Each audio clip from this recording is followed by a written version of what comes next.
Theme ఏంటంటే కథ. ఏం కథ అంటే ఊయల తెచ్చిన నవ్వులు. చెప్పండి. నవ్వడం అంటే ఎట్లా నవ్వుతారు? నవ్వండి. నవ్వడం అంటే హ్యాపీ అన్నమాట. ఊయలు తెచ్చిన నవ్వులు. ఇప్పుడు మిమ్మల్ని చిన్న చిన్న ప్రశ్నలు అడగని చెప్పండి, ఓకేనా? ఊయలు చూసారా మీరు అసలు? ఊయల్లో ఏం చేస్తాం మనం? ఇంకా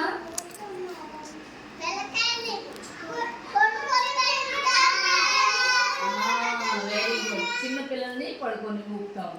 సరే, ఇప్పుడు మీ ఇద్దరు ఫ్రెండ్స్ కదా, విశ్వ నిధీష్, మీ ఇద్దరు ఫ్రెండ్స్ కదా, మీరిద్దరు వెళ్ళారు, పార్కుకి వెళ్ళారు. పార్క్ తెలుసా మీకు? పార్కులో ఏముంటాయి చెప్పండి?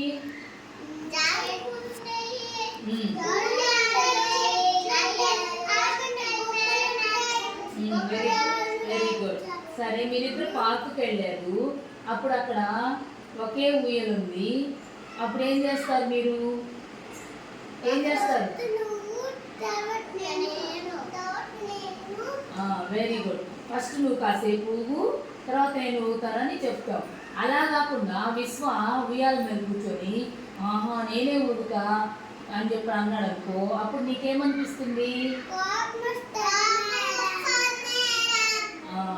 అలా కాకుండా విశ్వ నేను కాసేపు ఊగుతాను నిధీష్, తర్వాత నువ్వు ఊగు అన్నాడు అనుకో, అప్పుడేమనిపిస్తుంది నీకు? అర్థమైందా ఇప్పుడు? అంటే ఏదైనా సరే పంచుకోవడంలోనే సంతోషం ఉంటుంది. ఏదైనా సరే పంచుకోవాలి, ఓకేనా? ఇప్పుడు మనం కథలోకి వెళ్దాం. ఈ కథలో ఇద్దరు ఫ్రెండ్స్ ఉన్నారు. ఎవరంటే రజని, దివ్య. ఎవరు? రజని, దివ్య. వీళ్ళిద్దరు మంచి ఫ్రెండ్స్ అన్నమాట. వీళ్ళు ఏం చేశారంటే ఒకరోజు పార్కుకి వెళ్ళారు. పార్కుకి వెళ్ళినప్పుడు వాళ్ళకి ఒక సమస్య వచ్చింది. ఏంటంటే అక్కడ ఇద్దరికి ఒకేసారి ఉయ్యాల ఊగాలనిపించింది అనమాట. కానీ రజని ముందుగా వెళ్ళిపోయి ఉయ్యాల్లో కూర్చునేసింది. కూర్చోగానే దివ్య ఏమైపోయింది? మొహం ఇలా పెట్టేసింది. ఎలా పెట్టేసింది? అలా పెట్టేసింది. అప్పుడు రజని చూసి వాళ్ళ అమ్మ ఒక మాట చెప్పింది అనమాట. అది గుర్తొచ్చింది రజనీకి. అప్పుడు ఏమనిందంటే మనం ఒకరి తర్వాత ఒకరు ఉయ్యాలు ఊగుదాము అని చెప్పనేసి చెప్పింది. ఎవరు చెప్పింది? రజని. ఎవరికి చెప్పింది? దివ్యకి. రజని ఆ మాట చెప్పగానే దివ్య హ్యాపీగా అయిపోయింది అనమాట. అబ్బా అని చెప్పనేసి అప్పుడు ఇద్దరు ఒకరి తర్వాత ఒకరు ఉయ్యాల ఊగారు. ఊగేసి కాసేపు బాగా ఆడుకున్నారు అనమాట. ఉయ్యల్లో బాగా ఒకరి తర్వాత ఒకరిని ఒకరు ఫస్ట్ దివ్యాని రజని ఊపితే మళ్ళీ రజనీని దివ్య ఊపిందనమాట. అట్లా ఒకరికొకరు బాగా ఆడుకున్నారు అనమాట.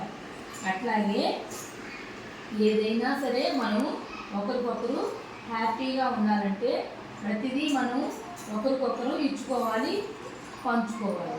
ఇప్పుడు నీ దగ్గర ఒక బిస్కెట్ ఉందనుకో, నువ్వేం చేస్తావు? నిధీష్ అనే కాదు, అబ్బాయి దగ్గర లేదు, అప్పుడు ఏం చేస్తావు?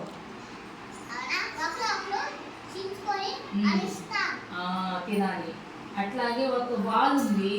ఆ బాలు ఫస్ట్ నిధీష్ తీసుకున్నాడు. అప్పుడు నిధీష్ విశ్వ ఏం చేయాలి? కాసేపు వాడుకొని విశ్వాకి ఇవ్వాలి. ఒక వస్తువు ఏదైనా ఉన్నప్పుడు ఒకరికొకరు అలా పంచుకోవాలి. అర్థమైందా? అలాగే చేస్తారా? ఇంకా గొడవలు పడతారా? Very good. క్లాస్ కొట్టండి.